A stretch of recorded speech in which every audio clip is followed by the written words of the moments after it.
Two Florida businessmen in Vietnam, scouting out the commercial climate there, came across the dog tags in a back alley market in Ho Chi Minh City.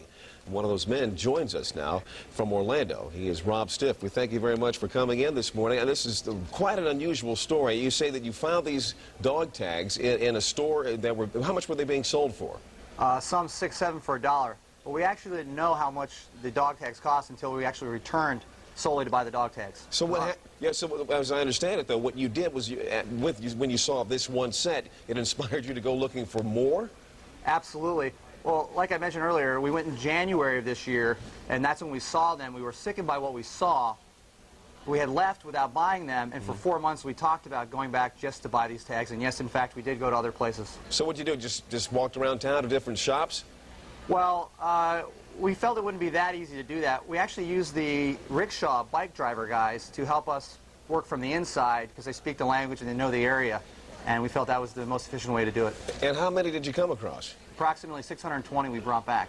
You brought back 620 dog tags. Do you know whether or not these were all from men who had been killed? Had they been lost or something like that? Do you know more stories about these tags? We're getting a lot of emails from our website we posted, founddogtags.com.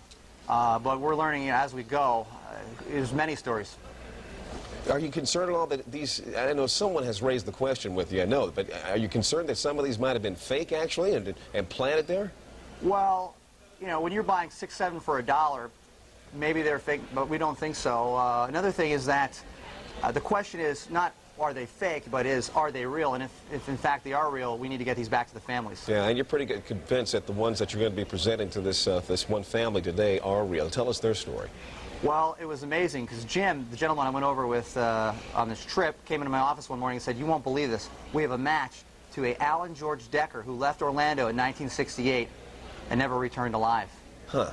Now, being from Orlando, we were able to use the office of Congressman Rick Keller to locate the mother, Ruth Decker, who will be receiving the dog tag today on her birthday, where Alan and her husband are buried. No kidding. What did she say when you called her? She was absolutely amazed, full of joy, a wonderful woman, a woman who's been through a great deal of life-moving events, and it's truly a blessing to get it back to her. Now, did this incident strike you or touch you because of your relations with the military? Or did you serve in the military, or your partner? Well, no, actually, Jim's father served in Vietnam, whereas I was born, I'm 27 years old, I was born the year the war ended. And I really can't relate or begin to even appreciate or understand what these families went through back then. But all I know is that if I had a loved one over there that had a dog tag, I'd want it back. I say, and you come up now with 620. Are they all legible? Is it easy to figure out whether? I know they've got to be somewhat beaten up a bit. It's been quite a few years. Yeah, actually, somewhere over 30 years been lying around there in this Saigon area. Most of them are quite legible. About 400 of the 620 are. Let's see. Let's get that website once again. You have a website where people can go and check and see whether or not the dog tags they may be looking for can be found. Absolutely. It's www.founddogtags.com. That is an amazing story, and that is an amazing find, and this is going to be an even more amazing afternoon when you do reunite this family, at least in memory, there with their loved one. We thank you very much for your time, Rob Stiff. Good luck to you down the road. Thank you for having us on. All right. Now, Tonight, 30 years after her son was killed.